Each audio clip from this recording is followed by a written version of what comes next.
What up, y'all? Terry Warford. I hope you're having a good day so far. Yo, if this is your first time here, a big fat welcome to you. And if you part of the fam, you part of the squad, you came back, welcome back. Make sure you drop a hashtag up in here just so I know you're up in the comments. Y'all know before we move forward, I got to do a quick family check. I got YouTube Studio pulled up right here.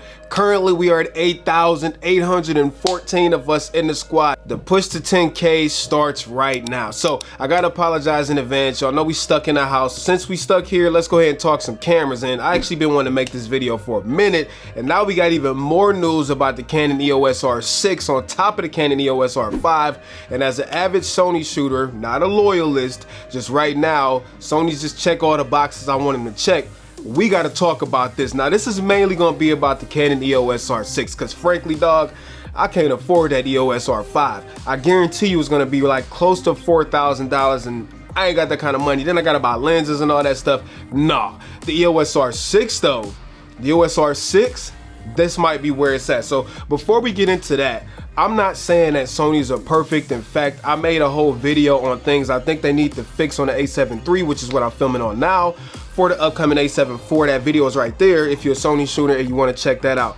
They gotta fix some stuff, man. The reason I'm saying that is because the Canon EOS R is, like, you know, the A7 III's at least one of the main competitors. And there's some reasons first I want to go over on why I never switched from the EOS R from the amazing A7 III. So let's just get that out of the way first, and that's gonna kind of segue into why I'm considering switching to the EOS R6 when it comes out. I would like the EOS R5, but again, I ain't got that kind of money. So here's the thing.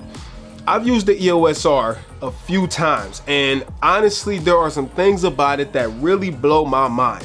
Such as, number one, obviously the flip screen. I talked about that in the Sony videos. Sony got to come with the flip screen on the next A7 camera. But the fact that it flips to the side and is perfect for like vlogging. See, right now I got to use this little contraption that was 20 bucks. It's like a little mirror that I use for my A7 III. I made a whole video on that. That's up there too. If you got an A7, you might want to check that video out because it's a lifesaver right now. But the EOS R has that built in, so it's got that going for it. The next thing, Canons are like iPhones, man. They just freaking work, man. They are smooth. They don't get in your way. They work with you instead of you having to work with the camera, if that makes sense. I mean, the user experience on the EOS R is just fire, man. It's smooth, it's responsive. The touchscreen you can actually use. Let's add to that with the color science. Obviously, this has been beat to death, but we know Canon color science is fire. It's not a big deal if you shoot RAW, but it is fire. And lastly, the main thing I really love about the EOS R are the advanced video codecs that the A7 III should have. Like, there's no reason that Sony doesn't have like 10-bit and stuff like that. That's BS. But all things being considered, there's reasons why I can't leave the A7 III, such as dual card slots, in-body stabilization, 4K, no crop. The sharpness that you get with Sony sensors and the dynamic range and stills is freaking ridiculous. And no, I'm not saying that the EOS R Canons are bad, because obviously they're fantastic cameras, but for sharpness and dynamic range, the Sony wins, even though it's not by much. The last thing is 120 frames per second, 1080p with autofocus and sound is huge to me. I'm the slow-mo king, so I gotta have that in the camera, although I know that's infinitesimal, but that don't matter, it's my one, okay? So anyways, enter the chat, Canon EOS R6. This camera has just been announced not too long ago, but we know some of the specs already. It is going to have a lower megapixel sensor than the Canon EOS R, supposedly like around 20 megapixels. We are getting some things that I really needed in the EOS R. So getting dual card slots, supposedly A9 level shooting speeds, in-body stabilization, and supposedly the little touch thing is disappearing. So the reason why a Sony A7 III shooter is now thinking about the EOS R6, because everything I wanted in the EOS R,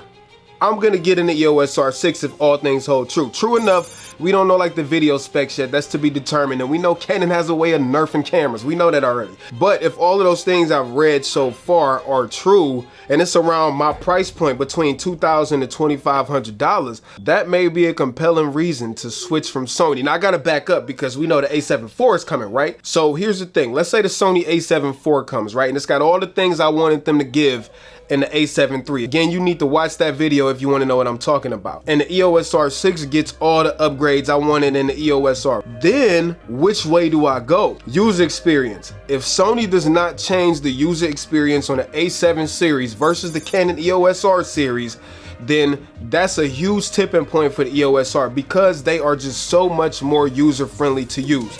The second thing is ecosystem. Now, Canon has a ton of lenses, man. A ton of lenses. You don't even have to get RF lenses if you ain't trying to spend that much money. I ain't trying to spend that much money. I mean, well maybe like one RF lens, okay? But as a whole, them lenses are freaking expensive, albeit amazing.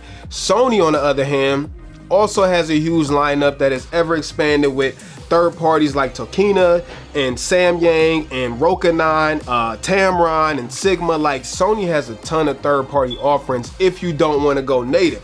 And that's freaking huge. That's gonna be quite the showdown, and I don't know which way I'm gonna go because I'm not super heavily invested in Sony glass. I got a few lenses, but it's not like, oh my God, it's a deal breaker to switch to a different system because I could just sell them. So I guess this video, it was really just to talk about why I would consider switching to a Canon EOS R6, or if I had the money, an EOS R5, even though at that price point, you also got to talk about the Nikon Z7, the Panasonic S1H, like in that price category, it's other cameras you got to talk about. But in my category, full frame, around $2,000 to $2,500, this may be an interesting debacle. Well, anyways, I guess the rant is over for today. I would love to know what you think about the Sony successor coming up, the Canon rumored successors to the EOS R, which way you thinking about going. I would love to know all of that. I didn't get into a whole bunch of the finer details, so we could talk about those in the comments as far as like bit rates and codecs and frame rates and all that stuff. Don't forget to subscribe and like this, and I think that's all I got for you today. So I'm out. Piece of chicken grease. Y'all stay safe and wash your damn hands. Terry Warfield, peace.